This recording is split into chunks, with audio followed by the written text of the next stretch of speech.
Hi friends, welcome back to my YouTube channel. இது வரைக்கும் நம்ம ஷார்ட்ஸ் வீடியோவில் பார்த்தோம். இனிமேல் லாங் வீடியோ பார்க்க போகிறோம். ஷார்ட்ஸ் வீடியோக்கு எப்படி வரவேற்பு கொடுத்தீங்களோ அதே மாதிரி லாங் வீடியோக்கும் வரவேற்பு கொடுப்பீங்கன்னு நம்புகிறேன்.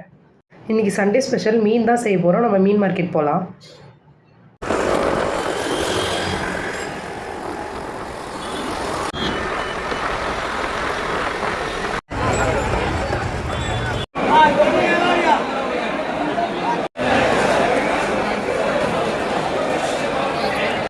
இன்றைக்கி நம்ம மீன் குழம்பு செய்ய போகிறோம். எப்படி செய்கிறதுன்னு பார்க்கலாம். என் ஸ்டைலில் எப்படி வைக்கிறதுன்னு பார்த்துக்கலாம். சொல்லு. இப்போ ஸ்டவ் ஆன் பண்ணிவிட்டு நான் ஒரு பேன் எடுத்து வச்சுருக்கேன். அதில் எண்ணெய் போட்டுக்கலாம். இப்போ எண்ணெய் காஞ்சிருச்சு. கடுகு போட்டுக்கலாம்.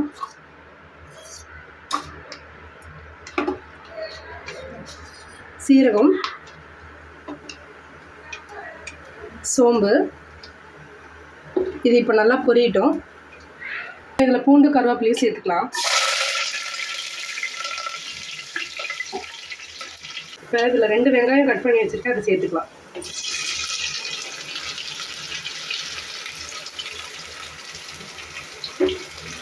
சின்ன வெங்காயம் இருந்தால் சின்ன வெங்காயமும் சேர்த்துக்கோங்க, அதுவும் நல்லா டேஸ்ட் கொடுக்கும். இது நாங்கள் எடுக்கிற ஃபஸ்ட்டு வீடியோனால எங்கள் ஹஸ்பண்ட் சைடில் பேசிக்கிட்டே இருக்கார். இப்போ இது நல்லா வதங்கட்டும். சொல்லு. இப்போ வெங்காயம் வதங்கிறதுக்குள்ள நம்ம மீன் வறுவலுக்கு மசாலா ரெடி பண்ணிடலாம். இன்றைக்கி நான் வறுவலுக்கு தோல்பாறை மீன் எடுத்திருக்கேன். அதை நம்ம மசாலா தடவி ரெடி பண்ணிக்கலாம். சொல்லுப்பா. இப்போது இந்த மீன் வறுவலுக்கு நம்ம வீட்டில் இருக்க மசாலா மட்டும் தான் யூஸ் பண்ண போகிறோம். கடையில் போய் வாங்க போகிறதில்ல. இது என்னென்ன மசாலான்னு பார்த்துடலாம். மஞ்சத்தூள் 1/4 ஸ்பூன் வச்சுருக்கேன், அதை போட்டுக்கலாம். குழம்பு மிளகாய் தூள் 2 ஸ்பூன். நார்மல் குழம்பு மிளகாய் தூள், நம்ம வீட்டுக்கு குழம்புக்கு யூஸ் பண்ணுற மிளகாய் தூள் தான். இப்போ மல்லித்தூள் 1 ஸ்பூன் வச்சுருக்கேன், அது போட்டுக்கலாம். கலருக்காண்டி காஷ்மீரி மிளகாத்தூள் 1/4 ஸ்பூன் எடுத்து வச்சுருக்கேன், அதுவும் போட்டுக்கலாம். இப்போ தனி மிளகாத்தூள் 1 ஸ்பூன், அதுவும் போட்டுக்கலாம். ஓகே. இது கூட 1/2 ஸ்பூன் உப்பு சேர்த்துக்கலாம். 1 ஸ்பூன் இஞ்சி பூண்டு விழுது. நான் 1/2 லெமன் ஜூஸ் எடுத்து வச்சுருக்கேன், அதை இதோட சேர்த்துக்கலாம். ஓகே. இப்போ இதை மிக்ஸ் பண்ணிக்கலாம். இப்போ இதில் லைட்டாக எண்ணெய் ஊற்றிக்கலாம்.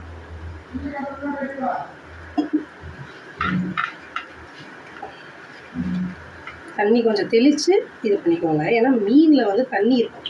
அதனால் நம்ம என்ன தான் ஸ்ட்ரெயின் பண்ணி வச்சாலும் மீனில் தண்ணி இருக்கும். அதனால் மசாலாவில் ரொம்ப தண்ணி இல்லை, கொஞ்சம் பெரட்டின மாதிரி சேர்த்துனா போதும். நம்ம மசாலா ரெடி ஆயிடுச்சு.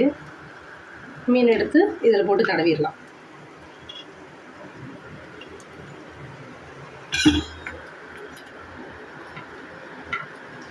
இந்த மீன் நல்லா கறி மாதிரி இருக்கும். நீங்கள் வாங்கி ட்ரை பண்ணி பாருங்கள்.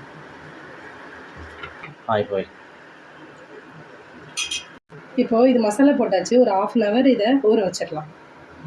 குழம்புக்கு தக்காளி வதக்க போகிறதில்ல, அரைக்க போகிறோம். அரைச்சிடலாம். இப்போ மிக்சியில் ஒரு 3 தக்காளி எடுத்து வச்சுருக்கேன், அதை அரைச்சி எடுத்துக்கலாம். ஏன்னா ஏன் நம்ம அரைக்கிறோன்னா மீன் குழம்பு நல்லா திக்னஸ் கொடுக்கும், அதனால நம்ம அரைக்க போகிறோம்.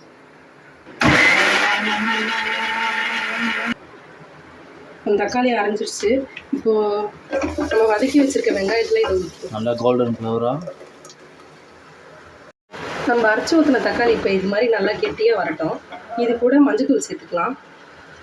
சிம்பிள் மசாலா தாங்க, வேறு எதுவும் பெரிய மசாலா அதெல்லாம் எதுவுமே கிடையாது. சிம்பிளாக எல்லோரும் பிகினர்ஸ் எல்லாமே ஈஸியாக வைக்கிற மாதிரி தான் நான் மீன் குழம்பு இங்கே வச்சுருக்கேன்.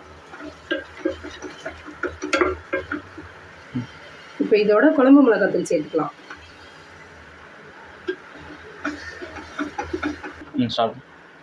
இப்போ தண்ணி சேர்த்துக்கலாம். நல்லா கலந்துட்டு ஒரு 15 நிமிஷம் இந்த மசாலா நல்லா கொதிக்கட்டும். அப்போ தான் அந்த மசாலா வாடை போகும். இப்போ ஒரு பெரிய நெல்லிக்காய் சைஸ் புளியை நான் தண்ணியில் ஊற வச்சுருக்கேன், அது அப்படி இருக்கட்டும். இப்போ நான் இங்கே உள்ள சமைச்சிக்கிட்டு இருக்கேன். ரொம்ப வேர்த்து ஊற்றுது எனக்கு. இப்போ இவங்கெல்லாம் ஏசியில் என்ன பண்ணிகிட்ருக்காங்க பாருங்களேன். என்ன பண்ணிகிட்ருக்கீங்க? இங்கே நான் காலைல இருந்து சாப்பிடாமல் இருக்கேன். இங்கே என்ன நடக்குது?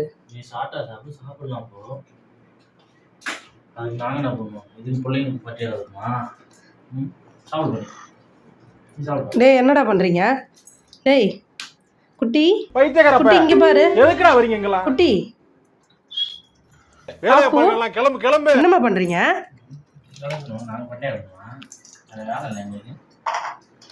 சரி நீங்க சாப்பிடுங்க, நான் வெளியே போறேன். கிளம்பு பார்த்து வரட்டும். இந்த குழம்பு நல்லா எண்ணெய் பிரிஞ்சு வந்துருச்சு. இப்போ இதில் புளி சேர்த்துக்கலாம்.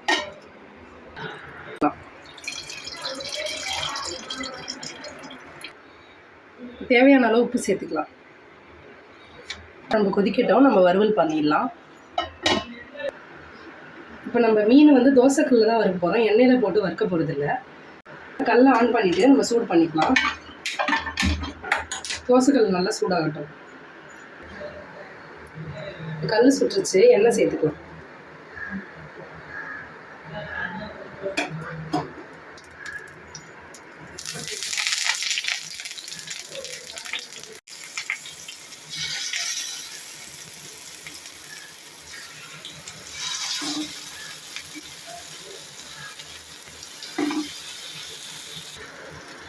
இப்போ மீன் ஒரு சைடு வெந்துருச்சு, இதை திருப்பி போட்டுக்கலாம்.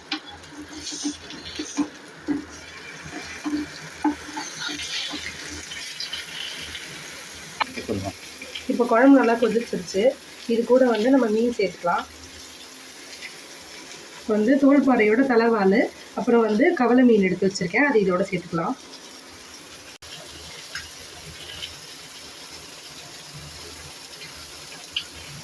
இப்போ 5 மினிட்ஸ் கொதிச்சா போதும், அதுக்கு மேலே கொதிக்க வேண்டாம், இல்லைன்னா மீன் குழஞ்சிடும்.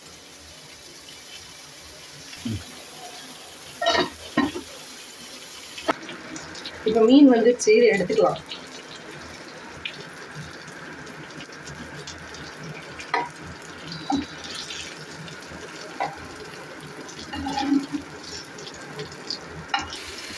இப்போ குழம்பு நல்லா மீன் போட்டு கொதிச்சிருச்சு.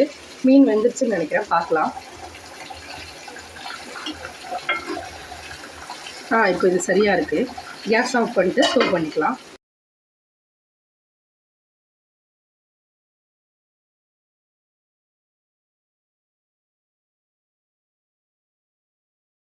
இந்த வீடியோ உங்களுக்கு பிடிச்சிருந்தா லைக் பண்ணுங்கள், ஷேர் பண்ணுங்கள், கமெண்ட் பண்ணுங்கள். மறக்காமல் காவ்யா குக்ஸ் யூடியூப் சேனலுக்கு சப்ஸ்கிரைப் பண்ணிடுங்க. நம்ம அடுத்த வீடியோவில் பார்க்கலாம்.